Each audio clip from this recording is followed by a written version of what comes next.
কলোনিতে যেতাম, বাংলাদেশের কলোনিতে।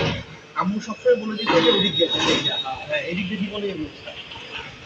একবার তো এখানে ঘুরেও করতো রাতের বেলা, আমরা তখন এই জায়গাটা এই যে এখানে নাবিলের দলীয় অনেক অনেক এখানে একটা মোটরসাইকেল হঠাৎ করে একটা সাউন্ড, এখন কিসের সাউন্ড আমরা জানি না, মোটরসাইকেল কিন্তু ফস করে পড়ে গেছে মোটরসাইকেল পড়ে গেছে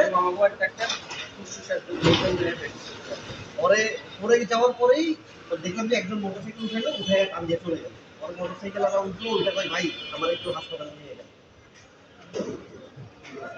এই ঠিক এই জায়গার মধ্যে আমার মনে আছে।